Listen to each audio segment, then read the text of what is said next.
politics, culture, chaos. This is your daily dose of sanity. The Rich Zeoli podcast starts now. President says, not so fast. I forced Israel's hand, not the other way around. And the death of MAGA has been greatly exaggerated. Let's talk about it. Here we go. Let's go.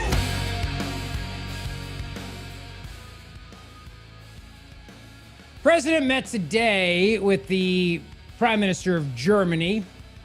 Had a long chat about how everything's going with Iran. The key takeaway is yesterday, Secretary Marco Rubio said we had to act because Israel was going to act. And so the question became, and there was a lot of people who were reacting on social media to that and saying, wait a second. Are you saying that Israel forced our hand? And there were a lot of people who were upset. Like, for example, I'll give you Matt Walsh, who we talked about yesterday. Blogger, Daily Wire guy, works for Ben Shapiro, who's incredibly supportive of this war. And Matt Walsh is very skeptical, I think would be the way to put it. And he was saying, are you telling us that we just did this because we had to, because Israel forced the United States of America to act? So let me begin by playing that clip for you. You may have heard it, but I think it's important to set the stage so that you can also then appreciate what the president said earlier today to the German prime minister. So let's start with Rubio. Clear objective of this mission. The second question that's been asked is, why now? Well, there's two reasons why now. The first is it was abundantly clear that if Iran came under attack by anyone, the United States or Israel or anyone, they were going to respond against the United States. The orders had been delegated down to the field commanders. It was automatic, and in fact, it bared to be true because, in fact, within an hour of the initial attack on the leadership compound, the missile forces in the south and in the north, for that matter, had already been activated to launch. In fact, those had already been pre-positioned. The third is the assessment that was made that if we stood and waited for that attack to come first before we hit them, we would suffer much higher casualties. And so the president made the very wise decision. We knew that there was going to be an Israeli action. We knew that that would precipitate an attack against American forces. And we knew that if we didn't preemptively go after them before they launched those attacks, we would suffer higher casualties and perhaps even higher those killed. And then we would all be here answering questions about why we knew that and didn't act. Okay, so you can understand then why people reacted to that and said, are you kidding me? We did this because Israel was going to act, so Israel forced our hand. And there was a lot on social media yesterday. Now, first of all, I just want to make the point very clear. You can be suspicious, critical. You can have questions around this war. You can have questions about the process, the War Powers Act, the Congress, all these other things. It doesn't necessarily mean that you hate the Jews, okay? Now, but that being said, there are clearly people on social media that do, but I also don't want to lump everybody into that category because I see a lot of that happening, and I think that that's ridiculous. So let me just say that. That said, people who were questioning this were saying, well, why would the United States preemptively act because another nation was going to act? Why wouldn't we just tell them don't, like Biden, remember with Iran, like don't? But the president today said that's not the case. If anything, he forced Israel's hand, and this is what he said. Mr. President, did Israel force your hand to launch these strikes against Iran? Did Netanyahu pull the United States into this war? No, I might have forced their hand. You see, we were having negotiations with these lunatics, and it was my opinion that they were going to attack first. They were going to attack. If we didn't do it, they were going to attack first. I felt strongly about that. And we have great negotiators, great people that do this very successfully and have done it all their lives very successful. And based on the way the negotiation was going, I think they were going to attack first. And I didn't want that to happen. So if anything, I might have forced Israel's hand. But Israel was ready, and we were ready, and we've had a very, very powerful impact. Okay, so right there, we, if anything, forced Israel's hand. That should be the big takeaway from the meeting with the German guy, the prime minister. That should be the big takeaway right there. No question about it. That's the headline from the meeting. There were a couple of other headlines from the meeting today too. Like, for example, president's not happy that Spain, who is not led by Franco, still dead, but a different guy, is not letting the United States use its airspace.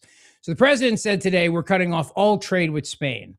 He also said he's not happy with the UK. In fact, the direct quote was, he said, with Spain, he said, we're going to cut off all trade with Spain. We don't want anything to do with Spain. And then he said, by the way, I'm not happy with the UK either. This is not Winston Churchill that we're dealing with, referring to Keir Starmer, who has also said he has some real questions about the involvement of UK forces in all of this. But the big takeaway from that meeting is the president said, no, listen, if anything, I force their hand. He also said the Navy's done, the air defenses are done in Iran. And he said that, look, these people are crazy. And if they had a nuclear weapon, they would use it. But the president made it very clear that the United States is winning this war. Okay, so that's the table. That's set for you as we then go into what is allegedly the death of MAGA. And I'm here to tell you that the death of MAGA has been greatly exaggerated. There was a piece that was an article that was posted. We're also going to get into a very important question posed by the United States Supreme Court today, which is, what is a drunkard? And that is a question that I have long asked myself. I ask myself that every dry January that I don't do. What is a drunkard? But we'll get into that in just a moment. The question about MAGA and the MAGA civil war. I want to put this graphic up on the screen for you. This is from Mediaite. The MAGA civil war over Iran is a made-up media fantasy. Everywhere you look, the regressive progressives in the media are suddenly and predictably eager to parrot the lines of Tucker Carlson, Megyn Kelly, Marjorie Taylor Greene, and Steve Bannon while heralding a MAGA crack-up. The Atlantic reported that President Donald Trump's foreign policy had shifted from America first to America always last in the eyes of his base. NPR suggested his coalition was balking at his decision. National Public Radio. I didn't even know they were still around, to be honest with you. I thought their funding was cut and they were done. But I guess there's still women driving in Subarus who are sending them checks, I guess, to get the free Les Miserables concert. I'm assuming, and the tote bag. Don't forget the tote. Gotta be the tote. Always the tote bag, and the umbrella. Ooh. I mean, just saying. Will Summer of the Bulwark went further, insisting that MAGA already hates Trump's Iran war.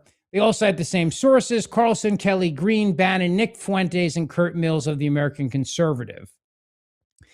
Now, this piece from Mediaite, and I want to give the author Isaac Shore credit because he goes into some data here. A CNN poll found that a majority of the country opposes the military operation Trump has authorized against Iran. Other surveys suggest otherwise. Remember what I told you yesterday?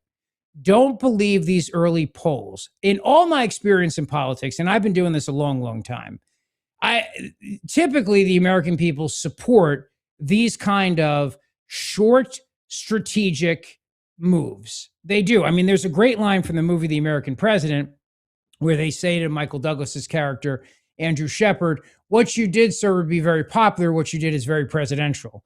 And then he goes on this whole thing about how there's some janitor in Iran who doesn't know that I just gave the order to have him killed. It's a great scene. It's a great movie, except for it's a very lefty movie, and you got to get past that, especially at the end when he gives his big monologue. But if you just put all that aside and just focus on the fact it's a quality film, you'll enjoy it. I mean, that was back when what's his name was doing drugs all the time. In fact, Jared shared this with me. So who was the guy who wrote the West Wing? And I can't remember now. Why can't Sorkin?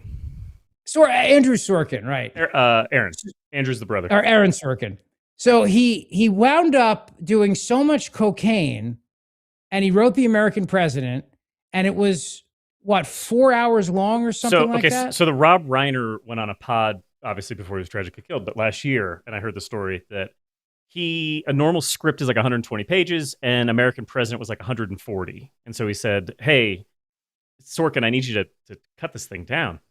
He's like, no problem. He buys all the cocaine. He locks himself in a hotel room. He comes out, and it's 250 pages. And Reiner's like, no. Like, that's the opposite. He's like, I'm sorry. I'm really onto something here. So he's like, I'll do it again. So he gets more cocaine, locks himself in the hotel room for another weekend, and it's like almost 400 pages. And Rob Reiner's like, you're out. Thank you for your work. And so he took all of the parts about the relationship. That's the American president. He's dating a lobbyist, I think is what she was. And like, he falls in love and he finds himself or whatever the F. He takes all that stuff and he cuts out all the staff stuff. Sorkin takes all of that staff stuff that ended on the cutting room floor, and that's the first season of West Wing. By the way, West Wing is 8 or 12 hours long. Like, to tell you how much extra he wrote for this movie. It was going to be like Gettysburg, an 8.5 hour movie, and Reiner didn't want it. Yeah. And I love how you're like, he bought all the cocaine, literally all the cocaine. There was no cocaine left for anybody else. He's like, you're going to need reinforcements, buddy. I've got to cut stuff out of a script, which I can't believe would take time. Like, cutting is not at whatever. Well, he was cutting lines, lines. He was cutting a lot. There was a lot of cutting that was happening. The point is that scene in the movie, which says it's very popular, that made it in. A lot of the other stuff did not. But that's why I said you don't believe the early polls on all this, okay? But here's the kicker. Self-identified MAGA Republicans are actually far more hawkish on Iran than their non-MAGA counterparts. MAGA Republicans are 30 points more likely than non-MAGA Republicans to say they strongly approve the decision to take military action. 34 points likelier to say it will reduce the threat Iran poses to the U.S., and nearly 50 points more likely to say they have a great deal of trust in Trump to make the right decisions about the U.S. force in Iran. This is not a new phenomenon, he continues. An NBC News poll conducted last June found that 84% of Republicans who counted themselves among the MAGA faithful approved of Operation Midnight Hammer, the successful strikes on the Iranian nuclear program. That compared favorably to the 72% of traditional Republicans who were in favor. Now, weigh in on the YouTube chat if you're chatting along, if this doesn't surprise you, and let me know. Or if you're listening, if you're whatever. Always comment. Always let me know your thoughts. You can tweet me at Rich Zeoli or X me, as they say. Leave a comment if you're watching this later. Leave a comment if you're watching live. And I always read them. I always read the comments. And I'm not surprised by this. I'm not surprised by this poll in the least. Not at all. This is exactly what I said to you yesterday. I would be shocked if this was not considered popular. Now, remember what I also said to you was the caveat. Boots on the ground and a long protracted war. If there's a long protracted war and or boots on the ground, that changes the dynamic incredibly. I'm not doubting that Tucker Carlson, Megyn Kelly, and Nick Fuentes and these other people. Nick Fuentes is a slime ball. I mean, a lot of these people, what they're doing, this is about clicks and this is about clickbait and this is about making money. I'm not suggesting that they're actually deep down secretly in favor of this. I'm just simply saying they're actually not representative of the MAGA faithful if you were to look at it that way, despite the fact that they may have 25 million followers on X or whatever it is. You have to be really careful about a lot of this stuff. I mean, there are ways to buy clicks. There are ways to buy views. There are ways to do all these things to manipulate that stuff. We do none of that here. This show is growing organically thanks to you and your help and your nice reviews that you left, like Flower Auntie. Thank you, Robin, for that on the Apple. She wrote a nice review on Apple Podcasts. Thank you for that. It's all organic. We're not buying clicks. We're not buying it. If it takes a year, if it takes 2, whatever it takes, doesn't matter. But there are a lot of people out there that's the opposite of that. So I'm always wary of with somebody, it's like 25 million followers. And okay, I mean, whatever. I'm sure that if we spent the money, we could have 25 million followers too. I'm not really interested in doing that. I'm interested in an honest show and having an honest conversation. I don't look at them as the standard bearers of MAGA, considering that President Trump, his approval rating in the Republican Party is over in the 90%. A lot of those Republicans are still from the proverbial neocon wing of the party. I don't mean neocon as a pejorative. I just mean that that's the part of the Republican base that still voted for him. They didn't stay home. They didn't vote for Nikki Haley. Nikki Haley didn't become the Republican nominee, even though she was much more hawkish than Trump during the campaign. So I'm not surprised by these poll numbers. But like I said, what will change that, boots on the ground and a long war. But Vice President J.D. Vance said last night on Fox News, this president is not going to get us bogged down in a long war. After Iraq and Afghanistan, some people say, oh, here we go again. Is that something here you're thinking about? Well, Jesse, if you think back to Afghanistan, 20 years of mission creep, 20 years of not having a clear objective, and 20 years of the United States trying to bring liberal democracy to Afghanistan. Iraq was a little bit shorter, but we were still in that country for nearly a decade with no clear mission, no clear definition. What's so different about this, Jesse, is that the president has clearly defined what he wants to accomplish. And there's just no way, I said this before the conflict started, I'll repeat it again, there's just no way that Donald Trump is going to allow this country to get into a multi-year conflict with no clear end in sight and no clear objective. What is different about President Trump, and it's frankly different about both Republicans and Democrats of the past, is that he's not going to let his country go to war unless there's a clearly defined objective. He's defined that objective as Iran cannot have a nuclear weapon and has to commit long-term to never trying to rebuild their nuclear capability. It's pretty clear. It's pretty simple. And I think that means that we're not going to get into the problems that we've had with Iraq and Afghanistan. Iraq and Afghanistan are two different countries from Iran. Obviously, but I think what's also key in all this is that when you look at the map of the region and you realize that the other Gulf states, as they're known, these other countries are joining in and going after Iran.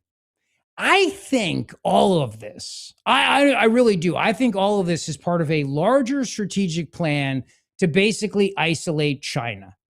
And I've said that to you. I said that to you yesterday on the show. And then there was a piece today that confirmed my thinking on this. Because as I often say, I'm rarely wrong. I mean, sometimes I'm wrong, but usually not. But occasionally I get it wrong. But I'm not wrong about this. Dr. Mike Veneria is the sponsor of this hour, and he is a great guy and a great friend. He is also the guy who is sponsoring the upcoming Travis Manion Foundation Radiothon Phone Bank because he loves our veterans, loves our men and women in uniform, and he'll give you a beautiful smile. He is the sponsor of this hour, Dr. Mike Veneria. Trump hit Iran, but he's really got China in his crosshairs. That was a piece in the New York Post today that confirmed for me what I thought in all of this. And it's essentially now saying that the Ayatollah Khomeini's regime's main buyer was China. China was a cheap customer paying well below the going price for Iran's bootleg oil. Not only that, it insisted in paying in Chinese currency, not dollars, ensuring the money would flow back to China. There was an effort underway by China and Russia and some other countries to try to get the dollar to no longer be the world's currency. Do you remember that? We had talked about that a couple years ago. And that's over now at this point. That idea of the United States dollar not being the world's currency, reserve currency, off the table. The decapitation of Iran's leadership and the destruction of its Chinese-made defense arsenal aren't the worst of Beijing's Middle East woes, from the New York Post. Iran's reckless missile barrages have united the entire region against it, causing an enormous loss of face for its chief international backer, China. 2 years ago, though, China was riding high in the Arab world. In March of 2023, it brokered a normalization agreement between the Shiites in Iran and their longtime Sunni adversary, Saudi Arabia. Saudi investment minister Khalid al-Fallah praised the new Middle Eastern power broker, China. A multipolar world had emerged, he declared, and cooperation between the Gulf states and China would be a significant part of this new world order. A year into President Trump's second term, China's role in that new order seems to be shrinking by the day. It's not just that Iran, the anchor of China's Middle East ambitions, is now an international pariah. That's only the latest in a long series of recent geopolitical setbacks for America's chief adversary. China's woes began soon after Trump returned to office, as his tariffs took a huge bite out of Beijing's predatory trade profits. Then, of course, they terminated the leases of the Chinese company running the Panama Canal. They took out Maduro in Venezuela. That raid captured the country's drug kingpin, but also cut off China's supply of cheap Venezuelan oil. And on top of that, it obliterated billions in Chinese-made military equipment and effectively ended China's influence over that regime. Then came Greenland, toward which China was making overtures, and the president basically went to Europe and said, we're getting Greenland, and NATO and Europe went around and said, okay, we'll figure this out, but yeah, you're getting Greenland, and there you go. This will surely encompass any areas that China might now or in the future cast envious eyes upon, and with the U.S. cutting off oil supplies to the island nation of Cuba, the liberation of another key client state of China has just begun. It's almost inevitable that this story will end not with an invasion, but with a compliant Cuban regime eager to cooperate with the United States, if only to keep the lights on. And with another geopolitical setback for China. You see the pattern yet? From Panama to Venezuela, from Greenland to Iran, the pieces of the puzzle are falling into place. Trump is thinking very bigly. As U.S. energy production ramps up, China is not only deprived of cheap oil from Venezuela and Iran, but the ability to pay for it by printing cheap money. Beijing will be forced to pay full price for its oil to U.S.-owned refineries in U.S. dollars, not Chinese currency. The effort led by China and Russia to replace the dollar as the world's currency reserve is dead. And then he goes on, and this is Stephen Mosher, who wrote this piece, president of the Population Research Institute and the author of The Devil and the Communist China, that the president, by forging alliances with India, with Japan, with some of these other countries in the region, has now essentially put China on the back burner. So that may be the strategy that's playing out, as these Gulf states are now also taking up a position against Iran. As we continue along the show here, I'm going to play you a quick clip from Benjamin Netanyahu, also saying this will not be a long, protracted war. But I want to tell you about my friend and my dentist, the master of dental implants, Dr. Mike Veneria, recognized by his peers for 12 years in a row as a master of complex dentistry. Dr. Mike is the dentist that other dentists refer and go to. He's the guy the experts call the expert in handling complex dental surgeries and procedures. With Dr. Mike, you see, it's not about cost, it's about care. His compassion, his commitment to your health, that's his top priority. And there are some things in life you just can't roll the dice with, and I think your smile is one of them. Bridget got a beautiful smile upgrade from Dr. Mike last year. If you're missing a tooth, if you need that implant, you go to the best. You don't go to the closest dentist, and you don't go to those chain dental offices. You go to my guy, Dr. Mike Veneria, veneriadental.com. In fact, literally, as I'm talking to you right now, I am in the process of texting with Dr. Mike about when we're going to record our interview for the Travis Manning Foundation Radiothon, of which he is the sponsor of the phone bank. So there you go. He's a good guy. He's a great guy. He's a great friend. All right, I want to move on to some other things, but real quick, here's Netanyahu saying this is not going to be a long, protracted war. Go ahead. Do you see a path to a long-lasting peace in the region, which we've not seen in forever?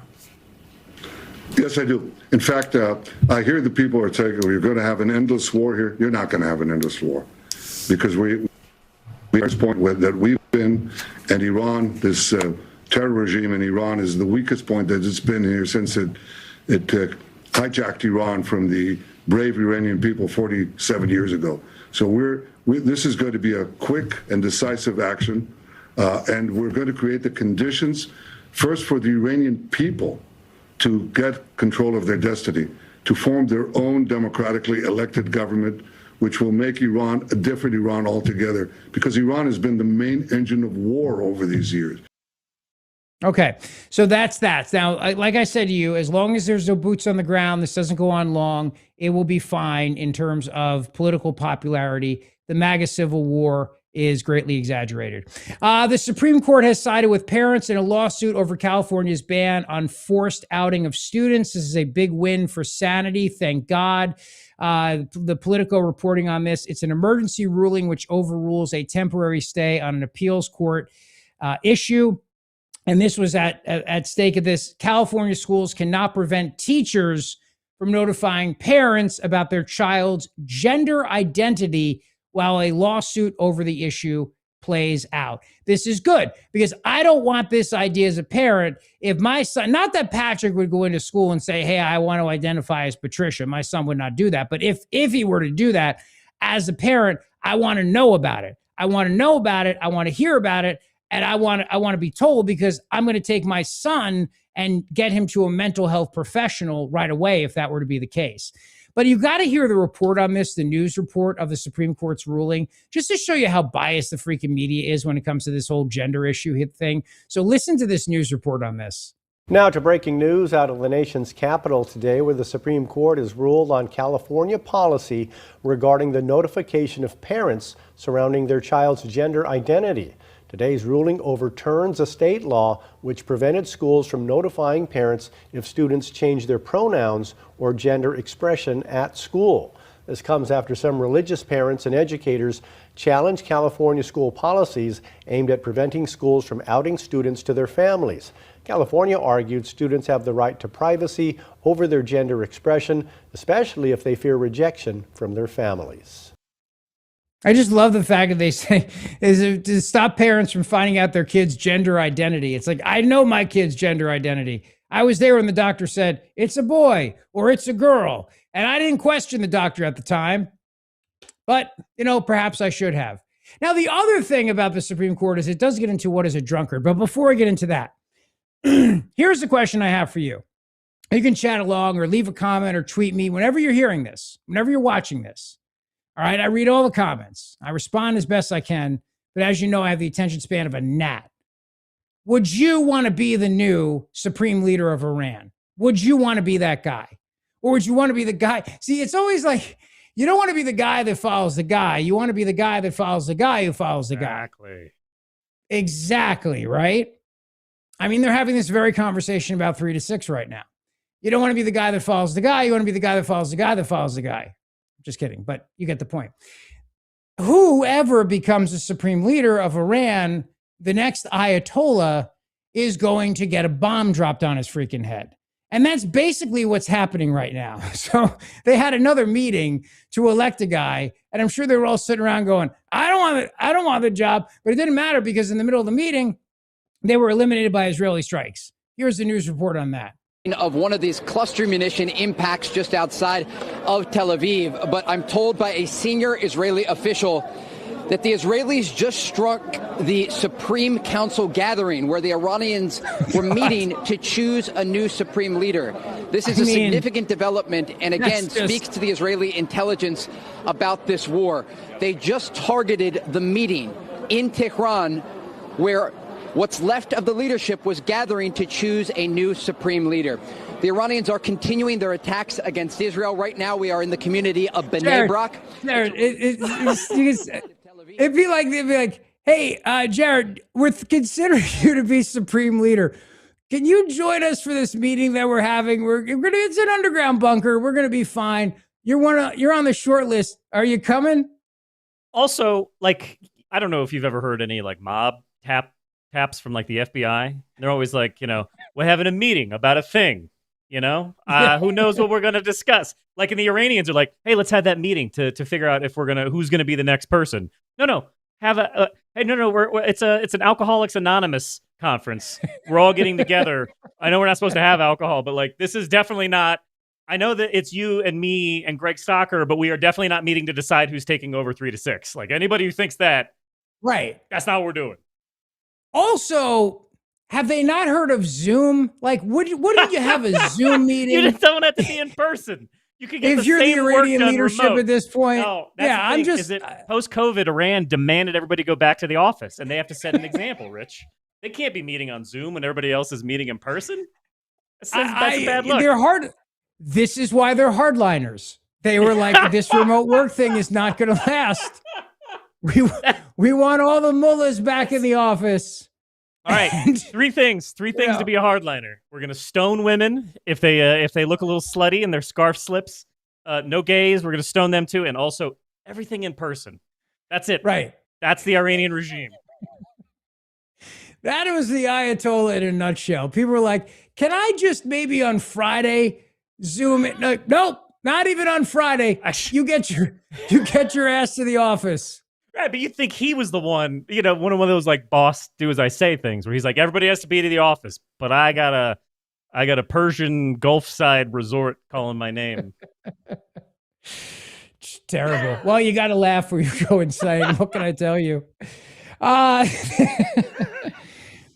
other thing that's going to make you laugh is Hillary Clinton storming out of a meeting about Jeffrey Epstein. This I absolutely loved. Bill Clinton is clearly looking for a pardon.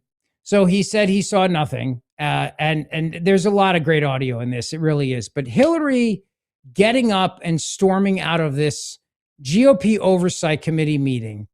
As somebody put it to me, could you imagine? I know who it was. It was a woman Jackie was cutting my hair earlier this morning. So could you imagine if like one of us did that? We just stormed out of the meeting. And thank you yes, my hair does look, thank you for the comment. I appreciate that. Beautiful. Just getting up and storming out of a congressional meeting. No, of course not. But this is what Hillary Clinton did. Razor to support my friend Nia Lowy. All right. Excuse me, can I interrupt? I have There are photos that are being released of the secretary as she is testifying from inside this room. Can you please advise me as to whether or not that's permissible and consistent with the rules, particularly given that we have asked for a public hearing? If there are photos that are being released of the secretary as she is testifying, can you please explain how that I'm can done occur? with this. If you guys are doing that, I am done. You can hold me in contempt from now until the cows come home. This is just typical behavior. We will go off the record. Oh, for heaven's sake. So I would like to understand how that's permissible. Before the hearing was, It doesn't Excuse matter. me. We all are abiding by the same rules. I will take that down. Yeah, So I would like to take a break at this moment. yeah, and I'd like to have I'm a done conversation. for now. I'm out. I'm done. You took a picture of me in my blueberry pantsuit. I'm out. I'm done. And then it went off the record. She stormed out. I'm done with all you people. This whole court's out of order. Prior to that, Hillary was asked a question about Bill getting massages on Epstein Island and other things. And this is just awkward. Cut 4. When you saw photos of your husband in a hot tub laying on a beach and getting massaged by other women, and you knew that Jeffrey Epstein was involved in some of these trips and these things, did it concern you at all? I'm here not to offer my opinions. I'm here to answer specific questions to the best of my ability. When you saw your husband in these photos with young women being massaged, what went through your mind? I am not going to speculate. You didn't have any feelings about young women massaging your husband? I am not going to offer opinions or speculation about anything that I have no context for and was not there. Okay. Yeah, listen, Bill getting massage on the beach is the least of the things that I've heard about Bill. All right. So a massage on a beach by a woman, that's low energy. That's the equivalent of a guy not putting down the toilet seat in most normal universe marriages. Am I right? Oh my God, is it 10 a.m. already? Oh, geez. I had a bunch of errands. Actually, Rich, can I say I object a little bit to the question? I just want to point out the first one again. When you saw photos of your husband in a hot tub laying on a beach and getting massaged by other women. Other women would indicate that she was giving him massages. That's ridiculous. like other women means that like that was her. She's not giving him massages. That's the whole question. Other women, I've never gave him a massage. Right. We outsource that every time. Absolutely. Okay? She's never rubbed that guy's back. That's literally why we pay people. We outsource that along with the cleaning, along with the car washing, the massaging also outsourced. She have like those bony Understand fingers. that point. She doesn't have any leverage. Like it wouldn't be good. What do you say about your husband not putting down the toilet seat? He does that all the time. What? He's a guy. What about your husband in a hot tub and getting massages on the beach? Like you think that's the biggest worry I have with Bill? Let me tell you about Bob's Little Sports Shop, my great friends over there. Great transition. Poor Bob's. Let me transition to Bob. Because we're gonna be straight shooters here on this show. And we're going to make sure we hold it straight. I'm talking about the firearm. We're going to make sure you know what you're doing. We're going to make sure that you are properly trained. And we're going to make sure that whether you are a first-time gun owner or you are experienced, you go to Bob's Little Sports Shop. 60 years of experience helping people like me and you become great Second Amendment gun owners. They're going to guide you from start to finish, from applying for your permit, help you select a firearm that best fits you, and train you on how to safely operate that firearm from one of Bob's certified NRA and range safety officers. Now, the other thing I wanted to mention is that what I love about Bob's is the people. They listen to the show. They're just like us. And they also never put anybody down. Like, if you don't know anything about guns, if you don't have a firearm ID card, if you've never shot a gun before, that's okay. Bob's Little Sports Shop will help you figure it out and then find the perfect firearm for you, just like they did with me. When I went there, I wasn't sure exactly which gun I wanted. My buddy Brian put 6 on the counter. I tried them out, and I found and fell in love with a Smith & Wesson 9mm. The firearm will speak to you, and then Bob's will help you get the paperwork done and help you learn how to properly shoot. So please go see them today, bobslittle.sportshop.com. My great friends over there, check out their classes, their events, the range, bobslittle.sportshop.com. Bill Clinton was asked a question that I think, is a pretty obvious question about the attire of the women on the plane to Epstein Island. Because obviously some of the women were scantily clad. Here you go. What did happen, Mr. President? I don't know. I mean, I've already told you this. I'll tell it again. I never saw anybody do anything wrong. I thought they were flight attendants. Do flight attendants typically wear tank tops and jeans?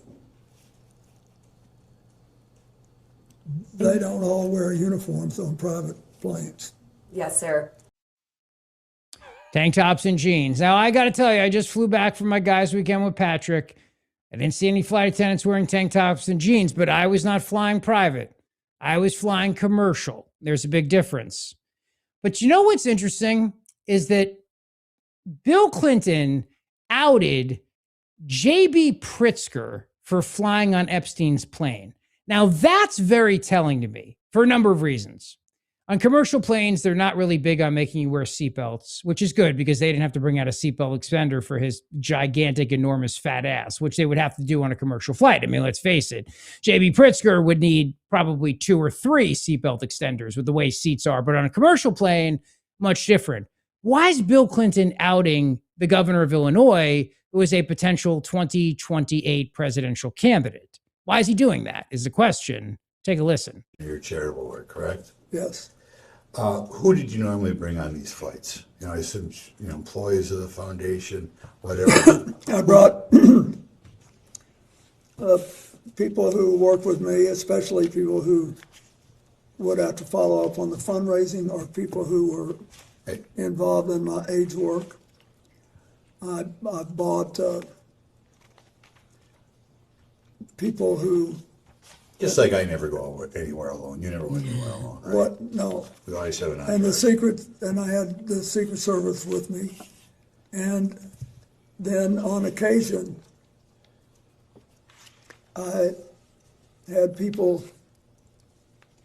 who had volunteered to help us and wanted to see what we were doing. Right. For example, I think it was on one of these trips, I think, that I had my first trip for the man who's now the governor of Illinois, J.B. Pritzker, and his wife. They helped me get started. Wow. That is what we would call a Colombian necktie. You slit the throat, you pull the tongue through. That's what Bill Clinton just did to the governor of Illinois, a potential 2028 presidential candidate. Why? Now, the Clintons clearly don't like JB. I mean, this is Bill Clinton. This is the same thing that Barack Obama did to Gavin Newsom when he started trashing California's homeless population and the policies there. Bill Clinton, also a superdelegate, just outed J.B. Pritzker as a guy who flew on Epstein's private jet to the island. Now think about that. He didn't need to do that.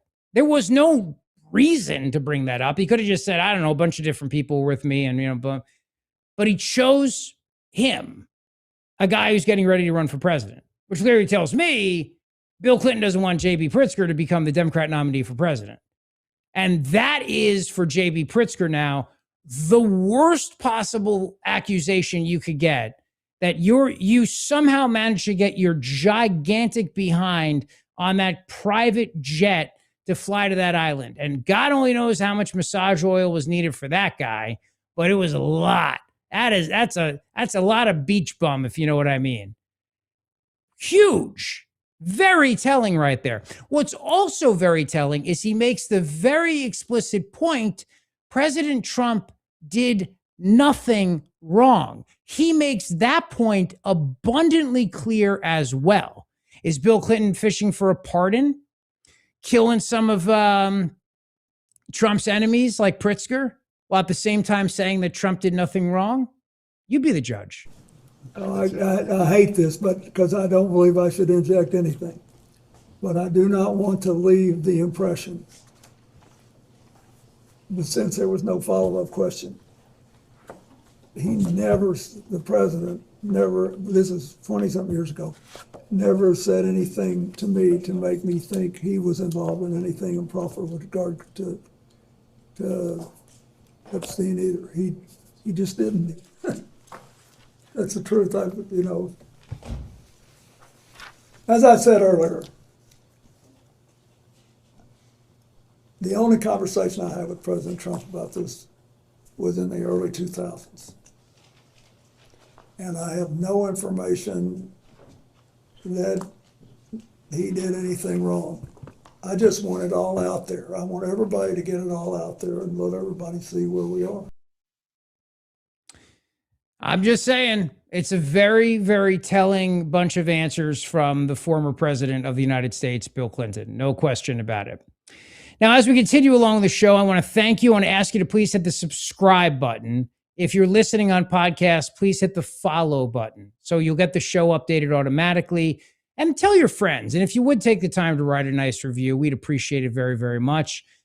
We hit a big milestone. We passed our 3,000 viewing hours. We are now considered a legitimate show on YouTube. We qualify for the YouTube Partner Program.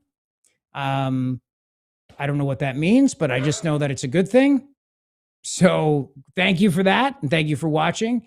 And we also, as far as podcasts go, if you are listening on podcast right now and you want to download the show, go for it. Feel free. And then you'll hit the subscribe button, and then all the shows will download automatically for you. But either way, thank you. I just wanted to take a quick moment to say thank you.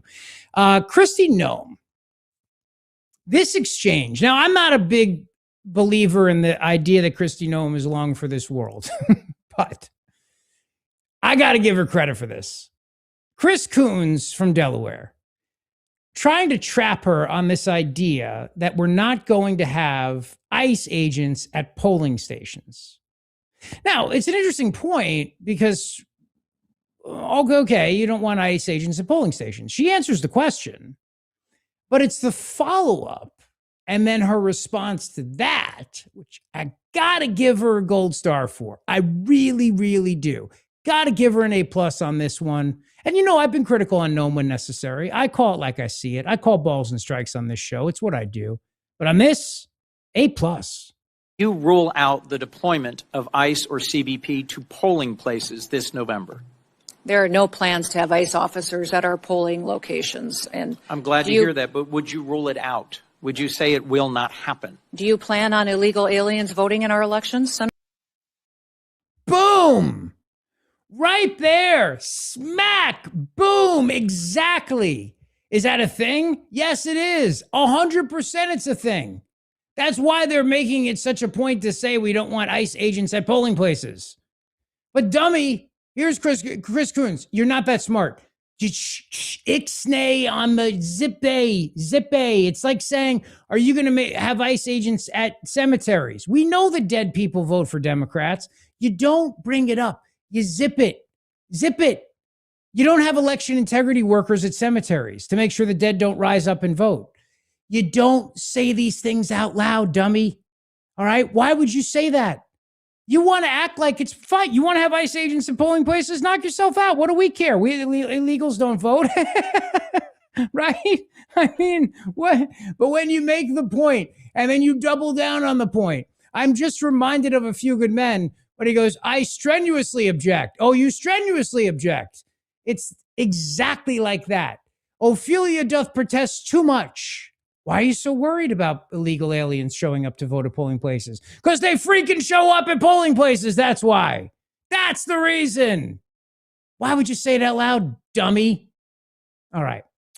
Now, maybe it's because Chris Coons is a drunkard. I don't know, and I'm not suggesting he is because I could get sued for that. I don't know. But I don't know what a drunkard is. I do know that Justice Neil Gorsuch, though, is trying to tackle this very question at the United States Supreme Court. It is a case dealing with people and whether or not people who have used cannabis should be able to use firearms. And throughout the course of this, the Supreme Court tackles a question that has been burning on the minds of America since really the founding of the Republic, which is, what makes one a drunkard? Now, this is audio only, but you're going to love this. Well, Ms. Harris, on that, I'm sorry to interrupt, but I just want to, before we lose track of what Justice Sotomayor is talking about, one can ask whether the habitual drunkard statutes are sufficiently, the how and why is sufficiently analogous. One could also ask, though, more basically, whether this defendant would qualify as a habitual user. And I want to explore that before we lose track of it. Habitual drunkard, the American Temperance Society back in the day said 8 shots of whiskey a day only made you an occasional drunkard. Oh, wow. We have to remember the founding era, if you want to invoke the founding era. To be a habitual drunkard, you had to do double that, okay? John Adams took a tankard of hard cider with his breakfast every day. James Madison reportedly drank a pint of whiskey every day. Thomas Jefferson said he wasn't much of a user of alcohol. He only had 3 or 4 glasses of wine a night. Okay? Are they all habitual drunkards who would be properly disarmed for life under your theory? My love for the Founding Fathers has just grown immensely. I mean, I have always loved these guys. I thought they were brilliant. I thought they were incredible philosophers. They created this 250 years ago, this risk they took, the beautiful idea of individual liberty and freedom. But man, do I love the Founding Fathers right now. Oh, wow. Getting drunk at breakfast, 16 shots in the middle of the afternoon. But it makes sense, right, Jared? So Jefferson or whoever is writing like one of the largest declarations of what it means to be a human and what we deserve while he's in the bag? Yes. I got way more respect for Madison.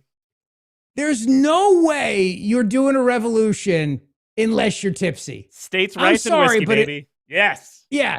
If you're sober, you're like, yeah, you know, the crown's not that bad. You get a couple shots and you're like, let's go overthrow the king. Yes. Let's do this. I got like that. So I guess they're also probably fighting people who were drunk. So like, it's not like they had an advantage, right? Yeah. Go get them.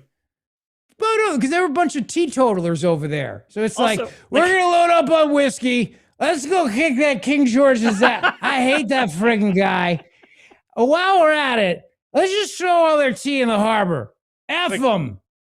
Hey, I think he said Jefferson. You don't really drink? Nah, like a bottle a night. Oh, yeah. Oh, what a healthy amount to be the sober guy who's got a bottle in him at all times.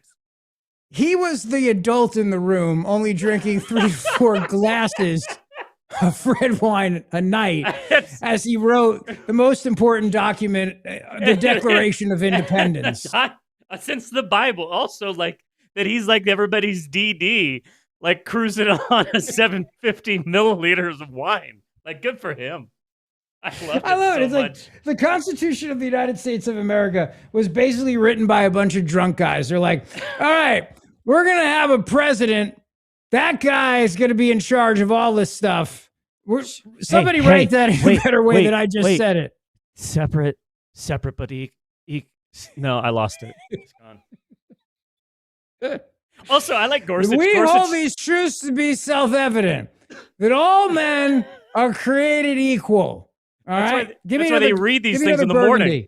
But Gorsuch is like, hey, to my clerk, we go find out how drunk everybody was when they made the Declaration of Independence. Like some clerk had to go find all that. I mean, I love this, and it's a case. It's the latest gun control measure to come under fire after the Supreme Court's 2022 landmark decision that laid out a new gun control standard. The conservative majority's test requires that gun restrictions be consistent with the nation's historical tradition of firearm regulation to comply with the Second Amendment. Ever since courts have ruled that many gun laws don't have a sufficient historical analog to survive. As the fight now turns to the federal gun possession ban for drug users, lawyers and judges have tussled over the relevance of historical vagrancy and civil commitment laws for habitual drunkards. The Trump administration says that a founding era history justifies the modern law, which since 1968 has made it a crime for anyone who is an unlawful user or addicted to any controlled substance to possess a firearm. As the government argued, the law covers habitual drug users.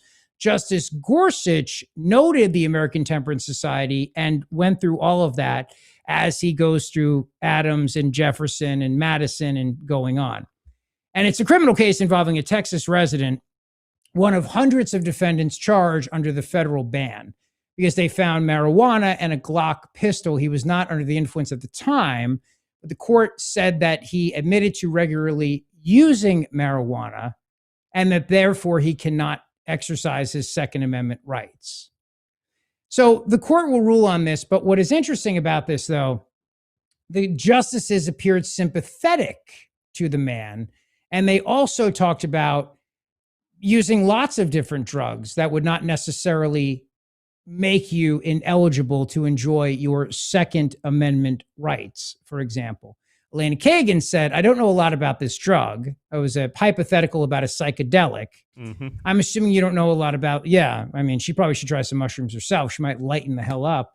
Later on, Justice Amy Coney Barrett asked Kagan for clarification that the drug was real. Kagan nodded and smiled, meaning basically going on back and forth and trying to figure out the understanding of this. Like, for example, what if somebody were to be using Ritalin, a stimulant? What if they were to be using an antidepressant?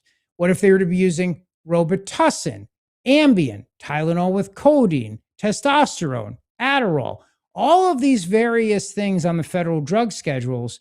The justice said, I'm not a pharmacologist, but none of those drugs strike me as drugs for which it is obvious that a risk of violence would ensue.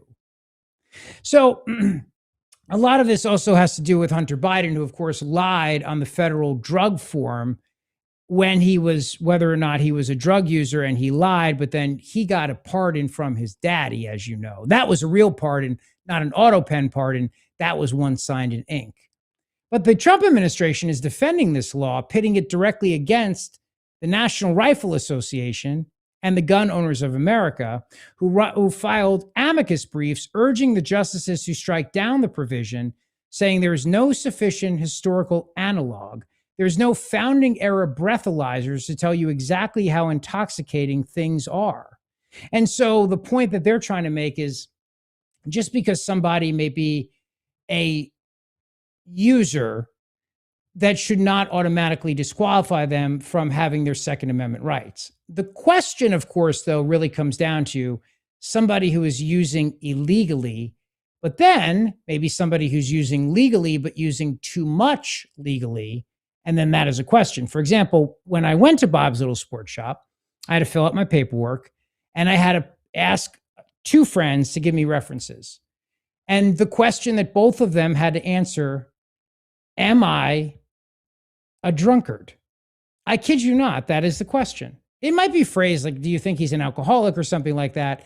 Both of my friends texted me after they filled it out and said, we had to think carefully about this answer. Well, they should have heard oral arguments and they'd have been like, no, he's good. Not compared to Thomas Jefferson, Adams, Madison. I'm a lightweight, man. 8 shots of whiskey, not compared to bro? those guys. I'm just saying. 8 shots of whiskey on an all-day tailgate and NFL day for me is plenty. Not just like a Tuesday where I'm certifying human rights for the first time in history. I'm going to get me a shot of Jack Carr whiskey. His whiskey is 160 proof, by the way. Good for him. Did you know that? No. Yeah. It's really good. Jesus. Yeah, I think that's what it is. I think it's 100. Is that possible? 160 proof? I mean, yeah, rubbing alcohol's 250, right? Yeah. He's baking rubbing alcohol. Yeah, I mean, it's really good. So we're going to play the interview that I did with Jack Carr yesterday for you about Iran and his thoughts on Iran. Navy SEAL sniper, international best-selling author. So take a listen, and then we'll come right back. So excited to welcome back to the show a great friend of the show. He is an international best-selling author, Navy SEAL sniper. He's a man who's created television and soon movies. You know him. We love him. He's Jack Carr, the man, the myth, the legend. Jack, welcome back to the show, my man. Thank you for having me on. It's been a busy couple days here. Yeah, I know it has. And you're writing right now, and you took a break from that to talk about the events in Iran. Because among your incredible vast array of international bestsellers of fiction, you wrote a book called Targeted Beirut. The true story of the 1983 Marine barracks bombing and the untold origin story of the war on terror. It's phenomenal. And I even bookmarked the part where you talk about Iran in here. So thank you for joining us, Jack. And where do you want to begin with this? I mean, we can start with that part of history. I mean, there's obviously a lot that leads up to it with the coup supported by the CIA and British intelligence in 1953, the 79 revolution. But then what happens in 1983, really it starts with the April bombing of our embassy, in which 63 people were killed, 17 Americans. Then we have a very bloody summer. We move into the fall. And then in October, then we have the attack on the Marine headquarters and barracks building, and that kills 241 service members. And you have guys out there that are digging through the rubble with their bare hands, with K-bar knives, shovels, crowbars, if they can find something like that. And we get a lot of tough talk out of the administration. But what happens is we leave in early 1984. So what this did is teach our enemies, in this case, let's say Iran in particular, that terrorism works, and not just terrorism, but terrorism via proxies. So that's the lesson that they take away from Beirut 1983. And if I could go back in time, there's a whole host of reasons why I would love to go back to the 80s.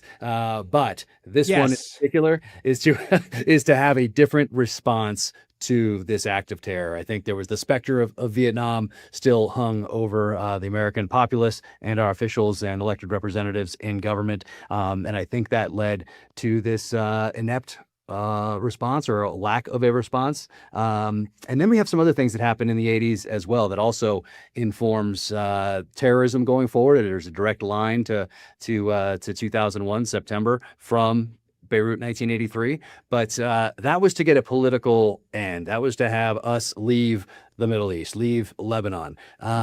There's some other things that happened in the 80s as well that have that are important for us to think about today, because it might not just be attacks that we see in response to what's going on now in Iran for a political end.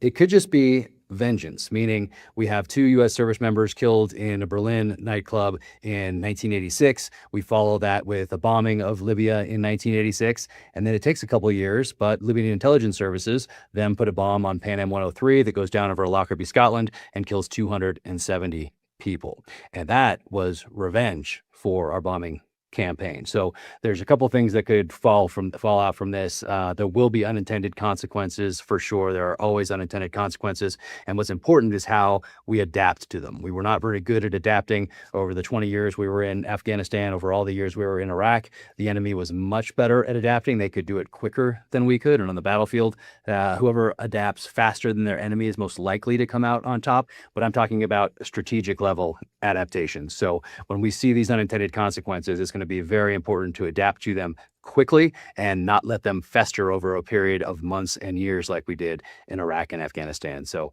this there's a lot going on in the world, that's for sure.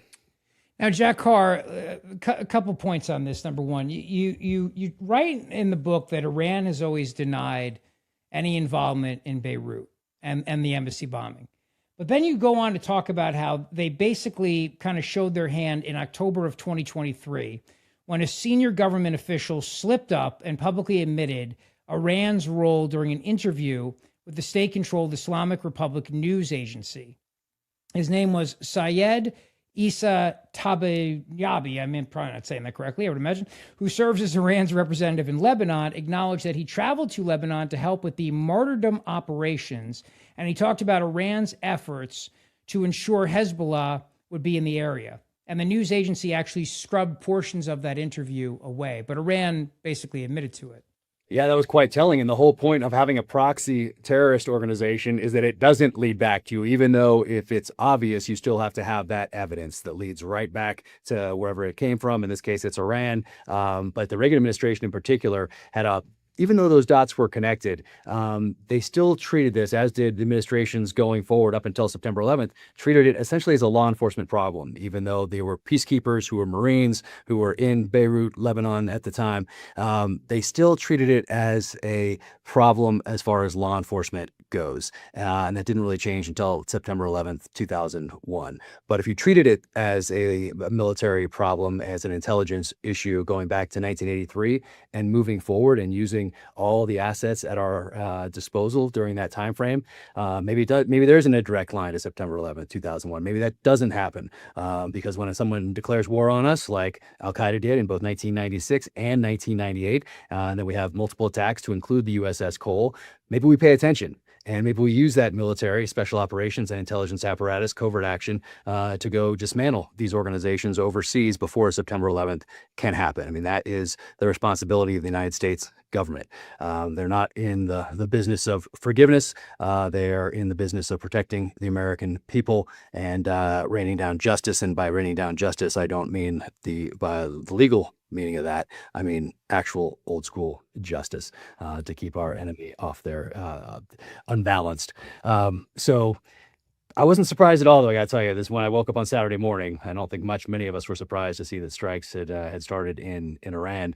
My phone was blowing up, and my first thing I got to tell you was one of sadness because diplomacy failed. We all knew essentially that diplomacy was going to fail because you have a regime in Iran whose main organizing principle is that of death to the West. That's how they consolidate power. They were never going to acquiesce to any of the three main demands that the administration had because that's going to make them look weak. There was no way for them to save face. So there was really no way that this maximum pressure campaign was going to work. So I think a lot of us saw this coming, but there's a little bit of sadness there that diplomacy failed, and also that any covert action programs that we had in the works for the past year, or maybe even the previous decades, also, and I won't say failed, but didn't get the outcome that they were intended to have. So both of those things do not work, and now it leads us to the strikes that we've been watching here on TV for the last 3 days.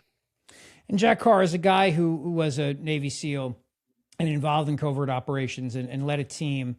First of all, remarkable that they were able to track Khomeini and the 47 associates, and they were able to get him. And they said they were tracking him for months. I mean, that's remarkable in and of itself. The question of what should be the goal here so that we don't repeat the mistakes that you write about in targeted Beirut. What should be the goal? Should it be regime change? Does that require boots on the ground, arming the civilians? Is that not what we should be after here? What do we do? Well, my hope is, and hope is never a good course of action, never a good strategy, but that the people in place now, our elected representatives, our senior level military leaders, have learned from the mistakes of our 20 years in Afghanistan and all our years in Iraq and can apply those lessons to the current problem set.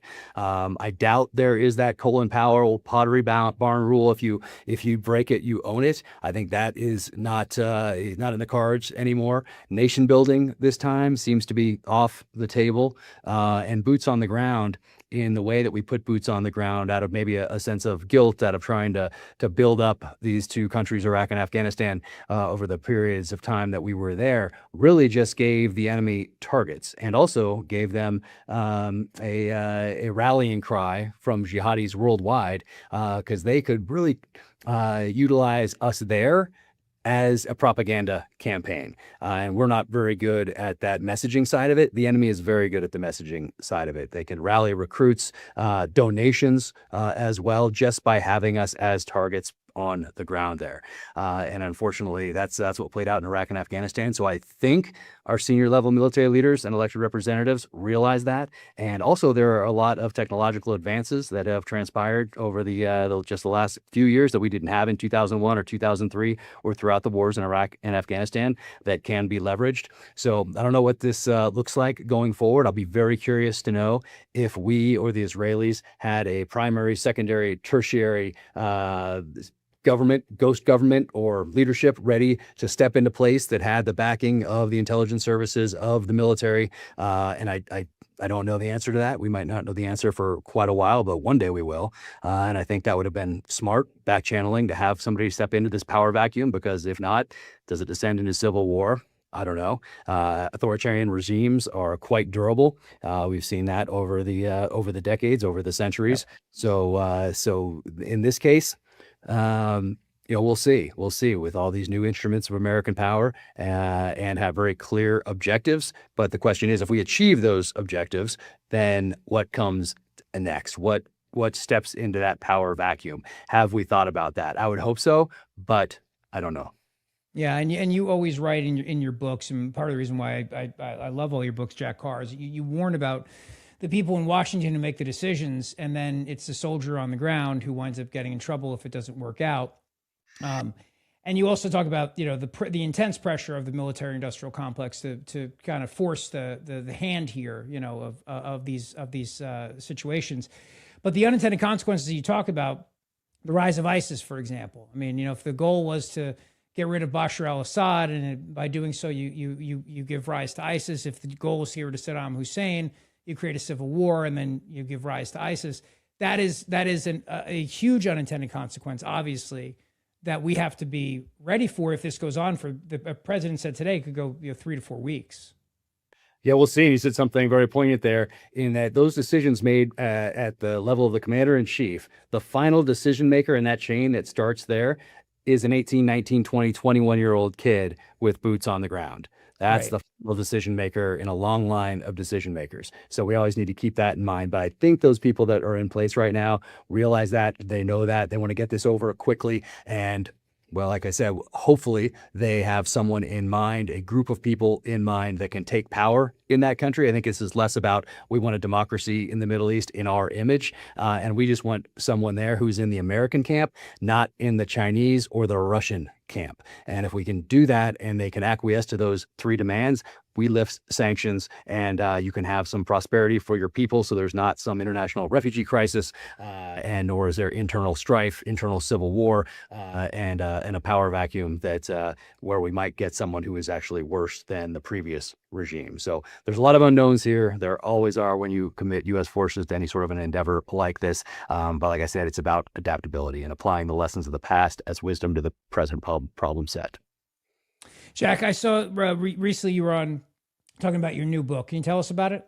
The fourth option. So the fourth option is May 12th, and it's really my take on the old 1950s, 1960s Western, Have Gun, Will Travel, but my modern interpretation of that. So stranger comes to town with hints of Pale Rider, High Plains Drifter, Shane, a couple 1980s films and television shows sprinkled in for good measure.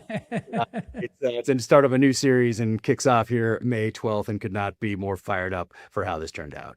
Wonderful. The fourth option. We'll look for that. We're excited for that. Congratulations on that. And I know you're working on the next book in the James Reese series as well, right?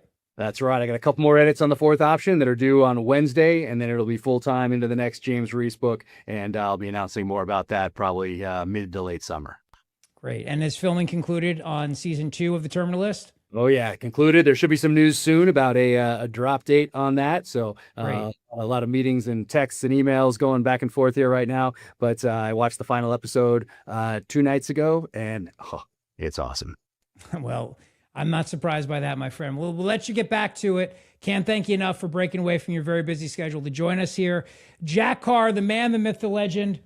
Follow him everywhere and get his books. And if you want to understand the origin story of the Iranian war that we're dealing with right now, read this book, Targeted Beirut, along with all his other books as well, for some great information, and you'll learn a lot. Jack Carr, thanks so much, my friend. You're a true American hero and a patriot, and God bless you, buddy. Oh, appreciate you. Take care. Hopefully I'll see you again soon. All right, hope you enjoyed that. Weigh in on the comments. And thank you for listening to the show today. And please subscribe. Hit that subscribe button and do it. I would appreciate it very, very much. Before I get out of here, I just want to remind you, winter has been brutal on your homes. You need my friends at Emmons. There's more snow and ice on the way. I know it's going to be like 72 on Saturday, but winter's not done with us yet. If you have any problems, reach out to Emmons. They use American-made roofing products, American-made windows, American-made doors. The Owens Corning shingle, made in America, with a lifetime warranty on that roof, a lifetime warranty on the shingle and the workmanship. That's what you get with Emmons. And they just did our kid's bathroom. What a beautiful job they did, renovating that entire bathroom. Luxurious. They'll do that for you in your kitchen if you need it for your kitchen and bathroom. But I want you to think about the exterior of your home right now. If you're a business owner, call Emmons. They will help you out. Just go to emmonsroofing.com. You tell them I sent you. They're very busy, but they're going to make you a priority because I'm telling you, you tell them I sent you. emmonsroofing.com, my go-to contractor for over 12 years for a reason, emmonsroofing.com. Thank you for listening. Do you plan on illegal aliens voting in our elections? Let's go.